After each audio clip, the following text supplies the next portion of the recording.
الحمدللہ رب العالمین والصلاة والسلام علی سید المرسلین اما بعد فاعوذ باللہ من الشیطان الرجیم بسم اللہ الرحمن الرحیم الصلاة والسلام علیک یا رسول اللہ وعلی آلک واصحابک یا حبیب اللہ الصلاة والسلام علیک یا نبی اللہ وعلی آلک واصحابک یا نور اللہ۔ میٹھے میٹھے اسلامی بھائیوں اور مدنی چینل کے ناظرین، سلسلہ ہے ایک قصہ ہے قرآن سے۔ قرآن ہے میرا رہنما، قرآن شفا ہے، نور ہے قرآن، جلا دل کی میرا قرآن، رضا رب کی میرا قرآن، قرآن قرآن۔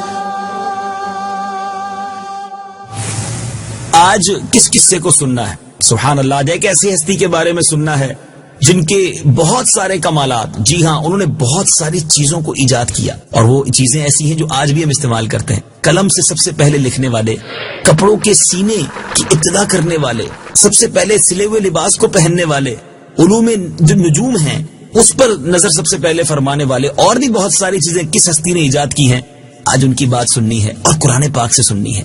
ہمارے سلسلے میں شامل ہو جائیے۔ آج اس ہستی کے بارے میں سننا ہے جس نے دنیا میں بہت ساری چیزیں ایجاد کی۔ بدقسمتی سے ہم سب کو یا ہمارے بچوں کو بہت ساری ایسی ایجادات کے بارے میں تو پتا ہے جو غیر مسلموں نے کی۔ بلب کس نے ایجاد کیا، جہاز کس نے بنایا، ٹرین کس نے بنائی، ٹائر کس نے بنایا، لیکن کیا آپ کو معلوم ہے کہ سب سے پہلے قلم کس نے ایجاد کیا؟ قلم سے لکھنا کس نے شروع کیا؟ کیا آپ جانتے ہیں کہ کپڑوں کے سینے اور کپڑوں کے پہننے کی سب سے پہلے ابتدا کس کے ذریعے ہوئی؟ سب سے پہلے ہتھیار بنانے والے، ترازو اور پیمانے قائم کرنے والے کون تھے؟ جی ہاں، آج ایک ایسی ہستی کے بارے میں معلوم کرنا ہے جنہوں نے بہت ساری چیزیں دنیا میں ایجاد کی۔ آپ کا نام کیا تھا؟ آپ کا نام اخنوخ ہے، اور آپ حضرت نوح علیہ السلام کے والد کے دادا ہیں۔ کس کی بات ہو رہی ہے؟ جی ہاں، اللہ کے نبی حضرت ادریس علیہ السلام کی بات ہو رہی ہے۔ ہم تو شاید ان کا یہ نام نہیں جانتے تھے، ہم تو حضرت ادریس کو یہی سمجھتے ہیں کہ ان کا نام ادریس تھا۔ نہیں، آپ کا نام اخنوخ، اور حضرت آدم علیہ السلام کے بعد آپ ہی پہلے رسول ہیں۔ آپ کے والد حضرت شیس بن آدم علیہ السلام ہیں۔ سب سے پہلے جس شخص نے قلم سے لکھا وہ آپ ہی ہیں۔ کپڑوں کے سینے اور سلے ہوئے کپڑے پہننے کی ابتدا بھی آپ ہی سے ہوئی۔ اس سے پہلے لوگ جانوروں کی کھالیں پہنتے تھے۔ سب سے پہلے ہتھیار بنانے والے، ترازو اور پیمانے قائم کرنے والے، اور علم نجوم اور حساب میں نظر فرمانے والے بھی آپ ہی ہیں۔ یہ سب کام آپ ہی کی برکت سے شروع ہوئے ہے میرے میٹھے اسلامی بھائیوں، ہے نا؟ قرآن کی بے شمار معلومات ہمیں معلوم ہونی چاہیے۔ اللہ کے نبی نے کتنی ساری چیزیں ایجاد کی ہیں، مگر شاید ہم بہت سارے موجودین، بہت سارے انوینٹرز کے نغمے گاتے ہیں، ان کی شان بیان کرتے ہیں کہ دیکھو فلاں نے یہ بنایا، فلاں نے یہ بنایا۔ میرے رب کا قرآن ہمیں بتا رہا ہے، ہمیں قرآنی معلومات یہ بتا رہی ہے کہ اللہ کے نبیوں نے، ہمارے بزرگوں نے کیا کچھ ایجاد کیا ہے۔ اللہ تعالیٰ نے آپ پر 30 صحیفے نازل فرمائے، اور آپ اللہ تعالیٰ کی کتابوں کا بکثرت درس دیا کرتے تھے۔ درس کنٹینیو دینے کی وجہ سے، بہت زیادہ درس دینے کی وجہ سے آپ کا لقب ادریس ہو گیا، اور آپ کا یہ لقب اس قدر مشہور ہو گیا کہ بہت سے لوگوں کو آپ کا اصلی نام ہی معلوم نہیں ہے۔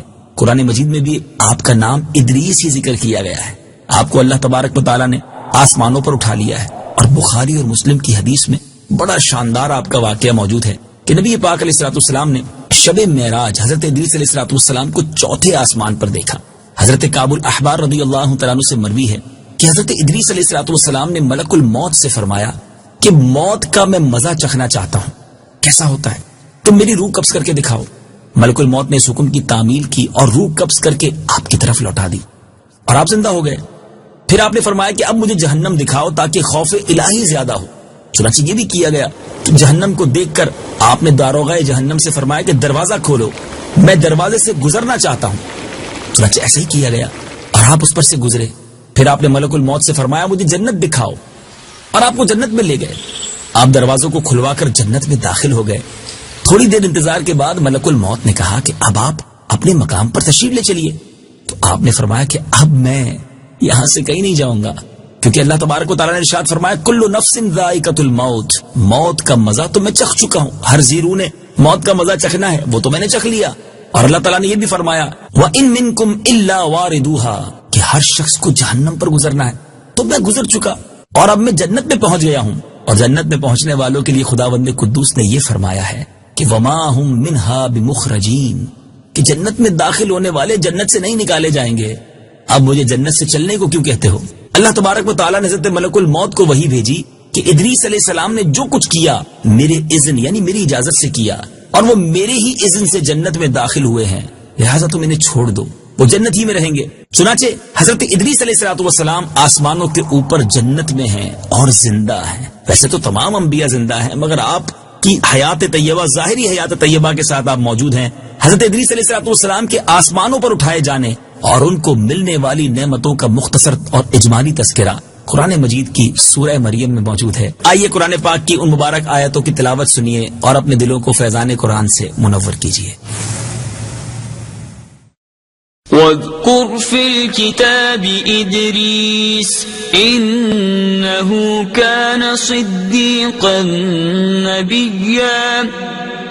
ترجمہ، اور کتاب میں ادریس کو یاد کرو، بے شک وہ بہت ہی سچا نبی تھا۔ وَرَفَعْنَاهُ مَكَانًا عَلِيًّا۔ ترجمہ، اور ہم نے اسے ایک بلند مقام پر اٹھا لیا۔ أولئك الذين أنعم الله عليهم من النبيين من ذرية آدم وممن حملنا مع نوح ومن ذرية إبراهيم وإسرائيل وممن هدينا واجتبينا إذا تتلى عليهم آيات الرحمن خروا سجدا وبكيا۔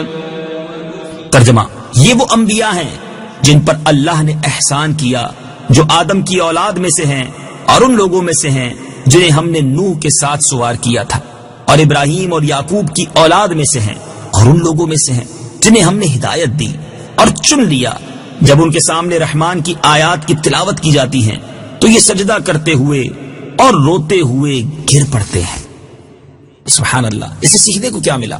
حضرت ادریس علیہ السلام کے واقعے سے یہ ہدایت اور سبق ملتا ہے کہ اللہ تبارک و تعالیٰ کا رسولوں اور نبیوں پر کتنا بڑا فضل و کرم اور انعام و اکرام ہے۔ اس لیے ہر مسلمان کے لیے واجب الایمان اور لازم العمل ہے کہ خداوند قدوس کے رسولوں اور نبیوں کی تعظیم و تکریم اور ان کا ادب خوب خیال رکھے اور ان کے ذکر جمیل سے خیر و برکت حاصل کرتا رہے۔ قرآن مجید کی مقدس آیتوں اور حدیثوں میں بار بار اللہ تبارک و تعالیٰ کے ان برگزیدہ رسولوں اور نبیوں کا ذکر جمیل اس بات کی دلیل ہے کہ ان بزرگوں کا ذکر خیر اور تذکرہ اللہ کی رحمتوں کا سبب، اللہ کی رحمتوں کے نزول کا سبب اور باعث خیر و برکت ہے۔ جبھی تو یہ قصے اور قرآن کے واقعات لے کر ہم آتے ہیں اور اللہ سے دعا کرتے ہیں کہ اللہ کریم ان مبارک ہستیوں کے تذکرہ خیر کی برکت سے ہمیں بے شمار برکتیں عطا فرمائے۔ اور واقعی حضرت ادریس علیہ السلام کے جو واقعات ہم نے آج سنے، کس طرح ہم جنت تک پہنچ گئے اور آپ نے کتنی چیزوں کو ایجاد کیا، شاید یہ مدنی چینل کے بہت سارے ناظرین کے لیے بہت ہی نئی معلومات ہوگی۔